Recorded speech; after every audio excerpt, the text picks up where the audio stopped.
அப்பா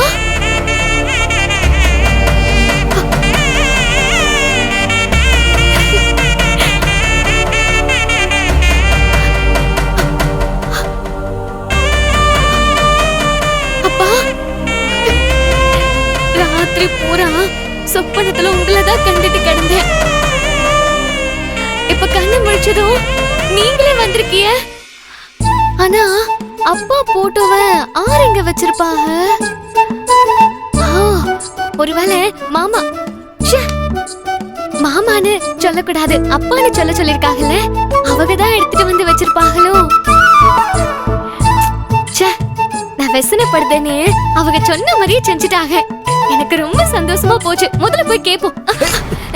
சாரி, நீங்க வந்ததை பார்க்கலாம், அதான் ஓடி வந்துட்டேன். பரவாயில்ல. அம்மா, நீயே இவ்வளோ அவசரமா ஓடுற? அரோ, அப்பா போட்டோவை இங்க வச்சிருக்காங்க. யார் வச்சாங்க, எப்ப வச்சாங்கன்னு எதுவுமே தெரியல. இன்னைக்கு நான் கண்ணு முழிச்சு பார்த்ததும் முதல்ல என் அப்பா முகத்துல தான் முழிச்சேன். ரொம்ப சந்தோஷமாயிடுச்சு.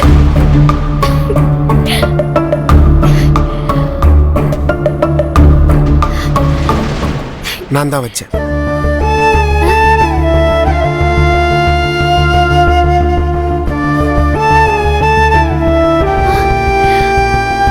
நீங்க வச்சியலா? ஆமா, நீ மாமாவோட நினைப்புல எவ்வளவு வேதனைப்படுறேன்னு எனக்கு நல்லாவே தெரியும். நைட்டு ஃபுல்லா நீ தூங்கவே இல்லை. எங்க அப்பா ஆறுதல் சொன்னதுனால உன்னை நீ மாத்திக்க முயற்சி பண்ற.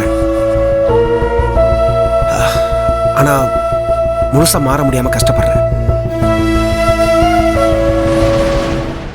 ஒருத்தவங்க உயிரோட இருக்கும்போது பெருசா எதுவும் தெரியாது. ஆனா அவங்க இல்லைன்னா அவங்க நினைப்பதான் அதிகமா வரும்.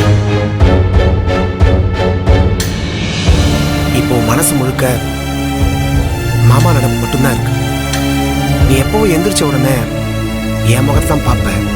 அது எனக்கு நல்லா தெரியும். இனிமே என் முகத்துல முழிக்கிறத விட மாமா முகத்துல முழிச்சா மனசுக்கு ஆறுதலா இருக்கும் தான் நான் போட்டோவை ரெடி பண்ணி வச்சேன். என்னைய பத்தி இம்புட்டு தெரிஞ்சு வச்சிருக்கிய. என்கிட்ட முகம் கொடுத்து பேசலனாலும் நான் வசனப்படக்கூடாதுன்னு நீங்க இம்புட்டு செய்வியன்னு நான் நினைச்சே பார்க்கலங்க. எனக்கு வேற என்ன சொல்லதுன்னே தெரியல. நான் அம்புட்டு சந்தோஷமா இருக்கேன். இது வரைக்கும் நான் உங்ககிட்ட நடந்துகிட்டத மனசுல வச்சுக்காத. உன் அப்பா இல்லாதப்ப ஒரு புருஷனா மட்டும் இல்ல, உனக்கு அப்பாவாவும் நான் தான் இருக்கணும். என் அப்பா உன்னை அப்பான்னு கூப்பிட சொல்லியிருக்காரு. ஆனா நான், அக்கா, ராதா நாங்களா தான் அவர் அப்பான்னு கூப்பிட முடியும். நீ மருமகனா மருமகனா. ஆனா நான் உனக்கு எல்லாமாவும் இருக்க முடியும். நீங்க என்னமோ சொல்லுதீங்க, எனக்கு என்ன சொல்றது என்ன பேசுறதுன்னு ஒண்ணுமே புரியல. திக்கு முக்காடி போய் நெஞ்சடிச்ச மாதிரி நிக்கேன். இப்ப இதெல்லாம் பார்க்க பாட்டி மட்டும் இருந்தாங்கன்னு வச்சுக்கோங்களேன், அம்பிட்டு சந்தோஷப்பட்டிருப்பாங்க. நீ கொஞ்சம் நார்மல் ஆயிடு, அப்புறம் நாமளே பாட்டி போய் பார்த்துட்டு வந்துருவோம். அப்படியே சொல்லுதியே?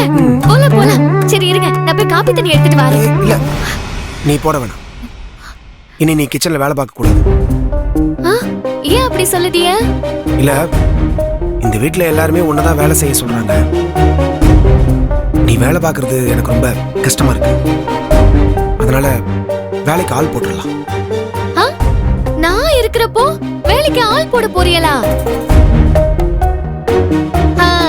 ஆளையும் போட்டு சம்பளத்தையும் அவங்களுக்கு கொடுப்பீங்களா? இங்க பாருங்க, சம்பளத்துக்கு வேலை செய்யறவங்களாம் சரியாவே செய்ய மாட்டாங்க. கூடு சுத்தமா இருக்கணும், பாத்திரத்தெல்லாம் ஒழுங்கா கழுவணும் நினைக்க மாட்டாங்க. எதையாவது செஞ்சு போட்டு போயிருவாங்க. நான் வேற அந்த மிஷின்ல துணிய போடுறேன்னு சொல்லிட்டு நானே கிழிச்சு போட்டேன். இந்த லட்சணத்துல வேலை செய்யறவங்க எல்லாம் என்ன செய்வாங்க? இங்க பாருங்க, அதெல்லாம் ஒண்ணும் வேணாம், நானே எல்லாத்தையும் பண்றேன். முதல்ல உங்களுக்கு காப்பி தண்ணி போடுறேன், இருங்க.